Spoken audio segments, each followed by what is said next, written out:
नमस्कार दोस्तों, मैं शबनम कुमारी आप सभी को हार्दिक अभिनंदन इस छोटे से मंच पर करती हूँ और नवरात्रि की हार्दिक शुभकामनाएं। जैसा कि आप लोग को पता ही होगा कि हम लोगों ने एक नया कदम मॉडल सेट के रूप में 10 क्वेश्चन का एक सीरीज चलाया है और इसी क्रम में आज है 10वां दिन। तो चलिए अपने प्रश्न की ओर आते हैं। पहला प्रश्न है कि असद किस उपन्यास का पात्र है। ऑप्शंस हैं राग दरबारी, झूठा सच, मानस का हंस, गोदान। असद किस उपन्यास का पात्र है। इस क्वेश्चन का सही जवाब होगा ऑप्शन बी, झूठा सच का। असद झूठा सच उपन्यास के पात्र है। तो चलिए जानते हैं झूठा सच उपन्यास के बारे में। इस उपन्यास में यशपाल ने सन 1942 से 1947 तक यानी देश विभाजन से पहले और उसके बाद के उतार चढ़ाव को दिखाया है इस उपन्यास में। और एक क्वेश्चन और आता है, यह कितने भागों में विभक्त है। तो यह 2 भागों में विभक्त है। पहला वतन और देश, जिसका प्रकाशन वर्ष 1958, और दूसरा है देश का भविष्य, जिसका प्रकाशन वर्ष है 1960। और असद कौन है। तो एक लाहौर का एक कॉमरेड युवा है। असद कौन है, अच्छे से ध्यान रखिएगा, लाहौर का कॉमरेड युवा है।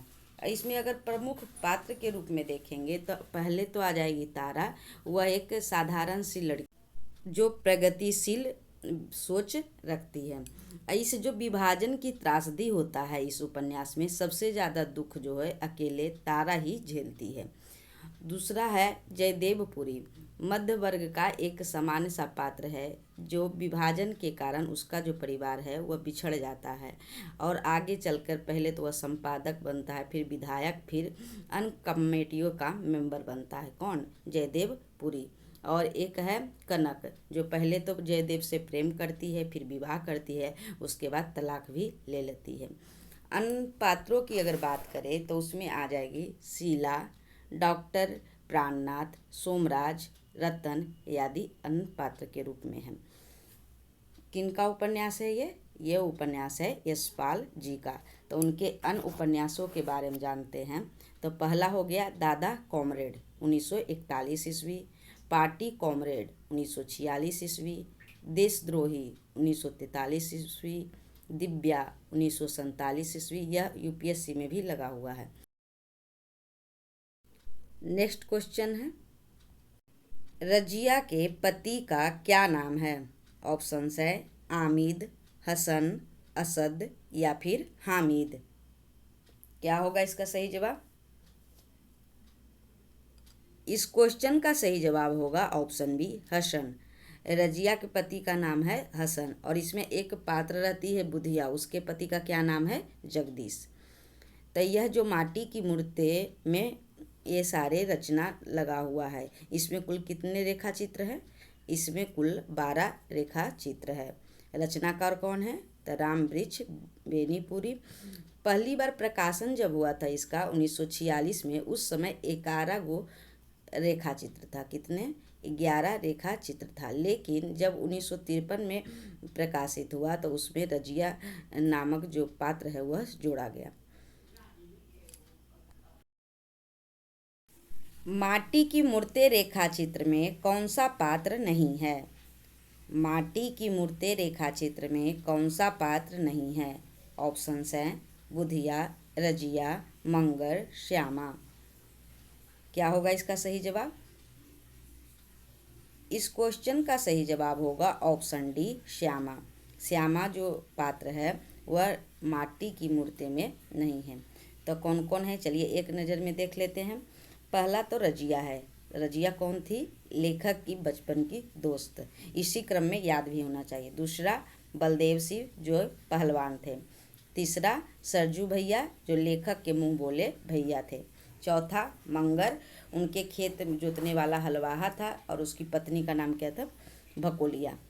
पांचवा रूपा कियाजी, वह एक ग्रामीण स्त्री थी जिसको सभी लोग डायन समझते थे। छठा देव, लेखक के बचपन का मित्र था। बाल गोविंद भगत, वह कबीर के अनुयायी थे। आठवां भौजी रिश्ते में लेखक की भाभी थी, झगड़ालू थी लेकिन सुख दुख में साथ देती थी। 9वां परमेश्वर लेखक के पट्टीदारी का एक व्यक्ति था जो नशे में रहता था। 10वां बैजू मामा जेल में रहने का यादी था, लगातार 30 वर्षों से पटना के जेल में बंद था। सुभान खान पेशे से राजमिस्त्री था और बुधिया अत्यंत चंचल और शरारती लड़की थी। और पति का क्या नाम है ये भी पूछ सकता है, तो जगदीश उसका पति का नाम था। नेक्स्ट क्वेश्चन है, ज्योतकी काका किस उपन्यास के पात्र हैं? ऑप्शंस हैं गोदान, मैलाचल, वरदान, महाभोज। क्या होगा इसका सही जवाब? इस क्वेश्चन का सही जवाब होगा ऑप्शन बी, मैला आंचल के। ज्योतकी काका मैला आंचल के पात्र हैं। और इसमें वर्णन किसका किया गया है? पूर्णिया जिले के मेरीगंज गांव का वर्णन किया गया है। अब प्रकाशन वर्ष 1954, आंचलिक उपन्यास है। इसकी मुख्य बातें यह है कि इस उपन्यास में एक गांव का वर्णन है जिसका नाम क्या है? मेरीगंज है। यह गांव अंग्रेज अफसर W.G. मार्टिन ने अपनी दुल्हन मेरी के नाम पर रखा था, लेकिन जब मेरी यहाँ आती है तो उसी समय मेरी मलेरिया से मौत हो जाती है। मेरी की मलेरिया से क्या हो जाता है? मौत हो जाती है। मार्टिन की दी हुई ज़मीन पर मलेरिया और कालाजार के निदान हेतु रिसर्च सेंटर बनता है और उसमें डॉक्टर के रूप में डॉक्टर प्रशांत आते हैं। प्रेमचंद के उपन्यास नहीं है। क्वेश्चन क्या है? प्रेमचंद के उपन्यास नहीं है। ऑप्शंस है सेवा सदन, रंगभूमि, दिव्या, वरदान। क्या होगा इसका सही जवाब? इस क्वेश्चन का सही जवाब होगा ऑप्शन 3, दिव्या। दिव्या प्रेमचंद के उपन्यास नहीं है। किसका उपन्यास है ये? दिव्या। यह है यशपाल जी का उपन्यास है। आगे देखते हैं, सेवा सदन, रंगभूमि, वरदान, निर्मला, गवन, गोदान, मंगलसूत्र, ये सभी प्रेमचंद के उपन्यास है। और उसमें जो विषय वस्तु है उसको एक नज़र देखते हैं। तो प्रेमा जो उनका उपन्यास था 1907 ईस्वी, इसमें विधवा विवाह का चित्रण है। दूसरा सेवा सदन 1918 ईस्वी, इसमें वेश्यावृत्ति का चित्रण है। तीसरा वरदान 1921 ईस्वी, इसमें प्रेम एवं विवाह की समस्या का है। चौथा रंगभूमि 1925 ईस्वी। पांचवा निर्मला 1927 ईस्वी, इसमें दहेज एवं अनमेल विवाह का वर्णन है। गवन 1931 ईस्वी, इसमें दिखावे और प्रदर्शन की प्रवृत्ति तथा स्त्री की आभूषण प्रियता का चित्रण किया गया है। गोदान जानते ही हैं 1936 ईस्वी, इसमें किसान जीवन। और मंगलसूत्र जो था 1936 ईस्वी, अपूर्ण उपन्यास है प्रेमचंद जी का। नेक्स्ट क्वेश्चन है, चीप के दावत के रचनाकार कौन है? चीप के दावत के रचनाकार कौन है? ऑप्शंस है भीष्म साहनी, निर्मल वर्मा, महादेवी वर्मा, मनु भंडारी। कौन है? इस क्वेश्चन का सही जवाब होगा ऑप्शन ए, भीष्म साहनी जी का है। चीप का दावत किनका है? भीष्म साहनी जी का है। और यह किस कहानी संग्रह में संकलित है? तो पहला पाठ 1957 ईस्वी। और इसमें 15 कहानी है। कितने कहानियां हैं इसमें? 15 कहानी है। इसमें विषय वस्तु यह है कि इसमें मध्य वर्ग का जो खोखलापन है और उसकी मूल्यहीनता है उसी की ओर संकेत इसमें किया गया है। इसमें जो कहानी का नायक रहता है, सामनाथ रहता है, जिसके घर में चीप आते हैं, घर में डिनर के लिए चीप आते हैं, और इस दौरान वह अपनी बूढ़ी माँ को बाधा समझता है। उसको लगता है कि यह देखने योग्य नहीं है, तब चिप के सामने कैसे इसको प्रेजेंट करेंगे, और छिपाना चाहता है, लेकिन माँ के वजह से ही उसको प्रमोशन मिलता है। भीष्म साहनी जी के अन्य कहानियां को देखते हैं। तो भाग्य रेखा 1953, पहला पाठ 1957, भटकती राख 1966, पटरियां 1973, निशाचर 1983 और डायन 1998। नेक्स्ट क्वेश्चन है, देवरानी जेठानी की कहानी उपन्यास में कौन सा पात्र का वर्णन नहीं है? ऑप्शंस है ज्ञानू, सुखदेई, सिलिया, आनंदी। क्या होगा इसका सही जवाब? इस क्वेश्चन का सही जवाब होगा सिलिया। सिलिया कौन से उपन्यास की पात्र है? यह गोदान उपन्यास की पात्र है। और ज्ञानो, सुखदेही, आनंदी ये तीनों देवरानी जेठानी की कहानी के उपन्यास के पात्र है, जिसमें ज्ञानो बड़ी बहू रहती है, सुखदेही छोटी बेटी रहती है और आनंदी छोटी बहू रहती है। किस कहानी में? देवरानी जेठानी की कहानी जो उपन्यास है उसी में। इसके रचनाकार पंडित गौरीदत्त शर्मा। इसमें बनिया परिवार की पृष्ठभूमि पर एक कथा प्रस्तुत की गई है। लाला सरवर सुखलाल जो मेरठ का अग्रवाल बनिया रहता है, दौलत राम उसका बड़ा बेटा और ज्ञानो उसकी बड़ी बहू रहती है। और उन्हीं के बेटा बेटी कौन है? मुलिया और कन्हैया। छोटे लाल छोटा बेटा और आनंदी छोटी बहू, और उनके दो बेटे हैं नन्हे और मोहन। और पार्वती बड़ी बेटी जो दिल्ली में शादी की हुई थी, और सुखदेई छोटी बेटी थी।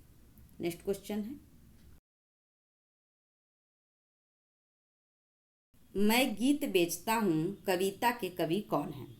ऑप्शंस है भवानी प्रसाद मिश्र, दिनकर, निराला या धूमिल। क्या होगा इसका सही जवाब? इस क्वेश्चन का सही जवाब होगा ऑप्शन ए भवानी प्रसाद मिश्र। किनका एक कविता है? भवानी प्रसाद मिश्र का।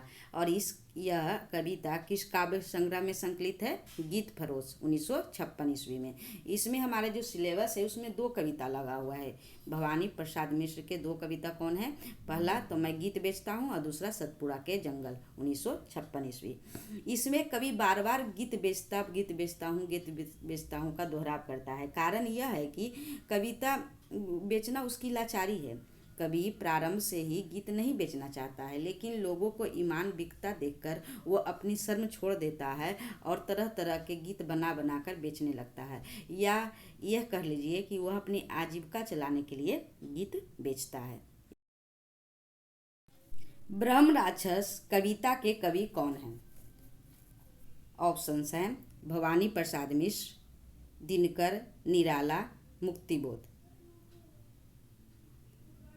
इस क्वेश्चन का सही जवाब होगा ऑप्शन डी मुक्तिबोध। ब्रह्म राक्षस जो है वह मुक्तिबोध के कविता है। और हमारे सिलेबस में 3 कविता मुक्तिबोध का लगा हुआ है। पहला भूल गलती, दूसरा ब्रह्म राक्षस और तीसरा अंधेरे में। और एक खास बात है कि तीनों चांद के मुंह टेढ़ा है काव्य संग्रह में संकलित है 1964 ईस्वी।